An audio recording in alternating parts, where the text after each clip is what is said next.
Yard. 8h16 sur Europe 1, l'heure de retrouver Sonia Mabrouk et son invité ce matin, Clément Beaune, secrétaire d'État en charge des affaires européennes. Bienvenue à vous et bonjour Clément Beaune. Bonjour Sonia Mabrouk. Le président américain poursuit sa tournée en Europe, ponctuée aujourd'hui même par un sommet de l'OTAN à Bruxelles. Joe Biden, c'est l'ami des Européens ou c'est toujours et d'abord America First ? C'est le président américain et il ne faut pas attendre de lui qu'il défende d'abord les intérêts des Européens. Mais il ne faut pas non plus bouder son plaisir, si je puis dire. Il y a évidemment un moment transatlantique entre l'Europe et les États-Unis qui est meilleur que sous l'ère Trump, qui facilite la discussion. On s'est rapproché sur les questions climatiques, sur les questions de fiscalité internationale. Il faut dire aussi quand même qu'on n'a pas en quelque sorte attendu les Américains pour pousser tous ces sujets. Au contraire, on a vu les Américains qui se ralliaient aux positions européennes sur ces sujets de taxation, sur ces sujets d'ambition climatique, sur le retour d'une coopération multilatérale. Tant mieux, mais pendant ce temps, pendant 4 ans, quand les Américains n'étaient pas là, ce sont les Européens qui ont tenu bon et qui ont tenu la maison mondiale. Tenu la maison, mais il y a quand même aujourd'hui, même si vous parlez de ce moment, il y a des similitudes avec Donald Trump, puisque tout comme Donald Trump, Joe Biden pointe la menace chinoise. Biden veut faire de l'Alliance Atlantique un outil contre les ambitions chinoises et veut enrôler les Européens. Qu'est-ce que vous répondez à cela ? D'abord, il faut être clair, les Européens ne sont pas à équidistance, si je puis dire, des Américains et des Chinois. Nous sommes évidemment beaucoup plus proches par nos valeurs, par notre histoire, je ne l'oublie jamais, par nos intérêts de sécurité des États-Unis que de la Chine. Mais il y a des intérêts commerciaux, évidemment. Cela n'empêche pas que les Européens, c'est ça quand on parle d'autonomie européenne, doivent définir eux-mêmes, sans attendre des instructions de Washington, leurs intérêts, nos intérêts. Et sur certains sujets, évidemment, on doit coopérer avec la Chine, ne pas être dans une posture de simple confrontation. Et de temps en temps, en effet, nous n'aurons pas les mêmes intérêts ou les mêmes positions que les Américains. Je pense cela a été dit, ça a été dit au G7. Est-ce que Emmanuel Macron et d'autres ont dit au président américain non, on ne veut pas être enrôlé dans votre nouvelle, entre guillemets, guerre froide? Oui, ça a été dit clairement, y compris publiquement la semaine dernière dans sa conférence de presse par le président de la République. Il y a des sujets sur lesquels on coopère avec les Chinois. Je parlais du climat, même quand les Américains bloquaient les choses sous Donald Trump, on a pu avancer sur l'ambition climatique, sur les engagements internationaux avec la Chine, tant mieux. Ça ne veut pas dire qu'on est naïf. On a nous-mêmes, sans même attendre les Américains, encore une fois, définir en Europe des règles, par exemple, anti-dumping, des règles commerciales plus dures à l'égard de la Chine. L'OTAN, c'est un peu autre chose. L'OTAN n'a pas été conçue, c'est ce qu'a rappelé aussi le président, pour être une alliance contre la Chine. Il faut voir à quoi sert l'OTAN. C'est notre sécurité collective entre Américains et Européens. C'est un peu différent. Ça ne veut pas dire que sur le sujet commercial, on n'a pas des intérêts communs. On va les défendre ensemble. Bien sûr. Et face à la logique des blocs, Clément Beaune, Emmanuel Macron mise et parle encore de la souveraineté européenne. Et l'Europe n'étant pas une nation, comment est-ce qu'elle peut être souveraine ? Il faut être très clair. La souveraineté européenne, certains instrumentalisent cette notion pour dire c'est contre la souveraineté de la nation, la souveraineté du peuple français. Jamais de la vie. La souveraineté nationale, je suis membre du gouvernement, j'y suis viscéralement attaché. C'est ma mission, c'est notre constitution, c'est tout cela. Pourquoi ne pas parler alors de souveraineté française ? Mais je parle de souveraineté française. Oui, mais est-ce que vous mettez au-dessus la souveraineté européenne ? Pas du tout. Ce que je veux dire par là, c'est que moi je crois profondément que la France défend mieux ses intérêts en participant à une Europe forte. Je pense qu'au contraire, cette souveraineté dite européenne, elle renforce notre souveraineté nationale. Ça veut dire quoi ? Un exemple précis, je vous donne un exemple très précis. Est-ce qu'on pense, dans les années qui viennent, que quand on parle du Sahel, quand on parle de cyberattaques, on aura toujours les Américains qui viendront à nos côtés pour nous protéger nous-mêmes ? Ou est-ce qu'il faut qu'on prenne nos décisions nous-mêmes, qu'on renforce nous-mêmes nos outils, nos équipements de défense, qu'on soit nous-mêmes capables de faire face, par exemple, aux Russes, ou aux Chinois, ou aux Turcs, quand on a des cyberattaques, quand on a de la désinformation. Ça, ce sont des menaces contemporaines sur lesquelles on doit travailler avec les Américains. Mais on doit nous-mêmes, Européens, dans l'OTAN ou ailleurs, définir nos intérêts, nos capacités d'action. C'est un exemple qui va dans le sens, selon vous, de la souveraineté européenne. Alors, je vous prends un contre-exemple, et sur l'immigration. Puis un exemple précis, celui du Danemark, qui veut désormais transférer ses demandeurs d'asile hors d'Europe. Copenhague a adopté une loi permettant de traiter hors d'Europe ces demandes. Est-ce que le Danemark est dans, j'allais dire, la logique de sa souveraineté nationale et peut le faire ? D'abord, sur le sujet migratoire, je crois en effet qu'on doit avoir des réponses européennes. Est-ce qu'elles sont aujourd'hui suffisantes, efficaces ? Non.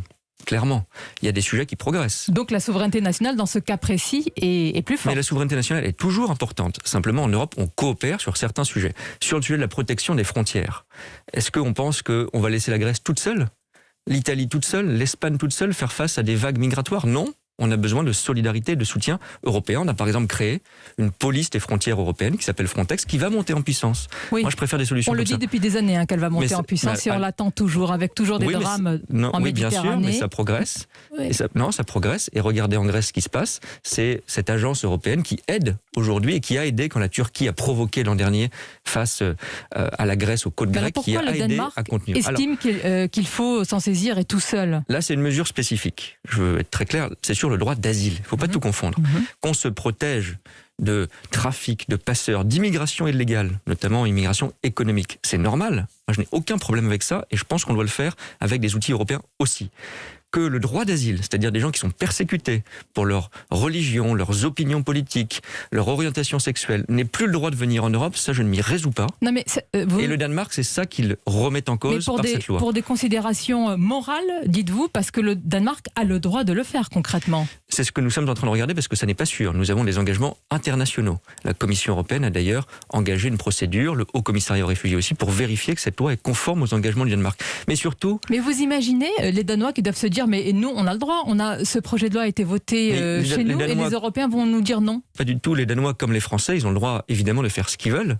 Et en France non plus, on n'a pas envie d'avoir une immigration incontrôlée. Ce qu'ils veulent, mais sous le joug apparemment des Européens. S'ils veulent dénoncer leurs engagements internationaux, qu'ils le disent. Mais ils ne peuvent pas dire, moi je m'engage la main sur le cœur à l'ONU, etc., à accueillir des gens qui ont le droit d'asile. C'est très précis. Ce n'est pas tous les migrants du monde. C'est les gens qui ont le droit d'asile, les chrétiens d'Orient, des gens qui sont persécutés. C'est de ces gens-là qu'on parle. Dans notre constitution en France, et c'est d'ailleurs la même chose au Danemark, on doit protéger ces personnes-là. Et ça, je crois que c'est notre honneur. Et ne faisons pas croire que les vagues migratoires sont liées au droit d'asile. Ça n'est pas vrai. Il y a l'honneur et il y a la souveraineté, ça ne s'oppose pas. Un exemple, Monsieur Beaune, on va poursuivre. Lui dit vouloir défendre la souveraineté et l'intégrité du Royaume-Uni. Et pour cela, Boris Johnson a pris pour exemple au G7 face à Emmanuel Macron un exemple assez édifiant, on va dire, c'est la saucisse de Toulouse. Il serait impensable, dit-il, qu'elle ne soit pas vendue sur les marchés parisiens. C'est vrai que l'exemple est assez parlant. Emmanuel Macron lui dit, mais enfin, c'est le même pays. Mais Boris Johnson dit, oui, mais moi, c'est la même chose. Et il menace de ne pas respecter les accords du Brexit. Est-ce que la menace est sérieuse? Mais la menace est très sérieuse et le cas est très grave. Monsieur Johnson, il parle des saucisses parce qu'au Royaume-Uni, c'est un fait. Aujourd'hui, en Irlande du Nord, il y a des problèmes d'importation de saucisses. C'est très important dans la gastronomie britannique. Nous le respectons. Et pourquoi il y a ces problèmes? Parce que quand on quitte l'Union européenne, c'est le droit souverain des Britanniques. Ils l'ont fait, très bien. On a forcément un certain nombre de barrières. Pourquoi? Parce que moi, je ne peux pas dire aux Français, ou d'ailleurs personne aux autres Européens, que les Britanniques, via l'Irlande, ils pourraient exporter vers chez nous, sans aucun contrôle, des produits, la viande. On a connu des cas malheureusement dangereux dans le passé, dont on ne vérifie pas la qualité, le respect de nos normes alimentaires. C'est ça dont on parle très concrètement. Ah, ça veut dire qu'il veut exporter chez nous comme il le souhaite, Boris Johnson, il veut qu'il n'y ait pas de frontières, de barrières entre l'Irlande du Nord et la Grande-Bretagne. Et nous disons, vous avez fait le choix du Brexit, vous ne pouvez pas avoir le beurre et l'argent du beurre. Mais il vous oppose la souveraineté du Royaume-Uni. Mais très bien, la souveraineté du Royaume-Uni, ça vaut pour le Royaume-Uni. Ça ne veut pas dire que via l'Irlande du Nord, on peut aller en Europe exporter tout et n'importe quoi. Forcément, le Brexit a des conséquences. C'est un choix souverain, évidemment, mais on ne peut pas dire que les choix démocratiques, je pense qu'il y a eu un peu de mensonge dans la campagne aussi, n'ont pas de conséquences. Mais pourquoi il fait cela? Allons plus loin. Est-ce que Boris Johnson est en train de flairer ou a déjà compris la faiblesse des Européens? Nous sommes lents. Il cherche à renégocier. Alors, M. Johnson, il pense qu'on peut signer des engagements, ne pas les respecter, que les Européens ne réagiront pas. Donc je le dis, c'est un test pour l'Europe. On parle de souveraineté européenne. À ce point, c'est un test pour l'Europe? C'est-à-dire que là, vous n'excluez pas même une bataille commerciale entre Britanniques et Européens? Je n'exclus rien. On dit très calmement et très simplement, le président de la République l'a rappelé, on respecte les accords signés. On ne demande pas des faveurs, c'est pas de la morale. On a signé un accord pour nos pêcheurs, pour la paix en Irlande du Nord. Il y a des engagements qui ont été pris. Aujourd'hui, ils ne sont pas respectés. Mais peut-être qu'ils sont inapplicables sur le terrain. C'est ce que peut-être est en train de dire Boris Johnson. C'est peut-être le venin du Brexit, un accord inapplicable très concrètement. D'abord, je crois que cet accord, il est tout à fait applicable. Nous, d'ailleurs, nous le respectons, donc c'est possible.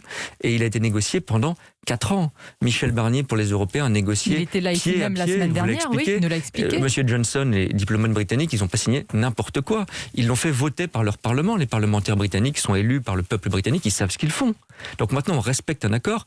Je suis d'ailleurs surpris qu'en France, ceux qui nous défendent la souveraineté nationale contre la souveraineté européenne, font l'éloge de Monsieur Johnson, ne défendant pas ainsi, je pense à l'extrême droite. De qui parlez-vous? L'extrême droite, c'est qui? Marine Le Pen, M. Bardella, M. Dupont-Aignan, qui ont fait Maintenant, ils s'en cachent un peu plus. L'éloge du Brexit. Bon. Et aujourd'hui, faire l'éloge du Brexit, c'est ne pas défendre la souveraineté française. Parce que c'est poser des difficultés à nos pêcheurs. C'est ne pas défendre les intérêts de nos pêcheurs. Attendez, moi, je les ça défends. veut dire que Et je dis aux Britanniques, vous dites ce on matin, respecte les accords oui, intégralement. oui. Si ce n'est pas le cas, nous prendrons des mesures de rétorsion. Des mesures de rétorsion, lesquelles? Commerciales, Oui. des droits de douane, des choses comme ça. Il y a un accord, et dans cet accord, il est prévu que si vous ne respectez pas scrupuleusement tous les engagements, on peut prendre des mesures de rétorsion.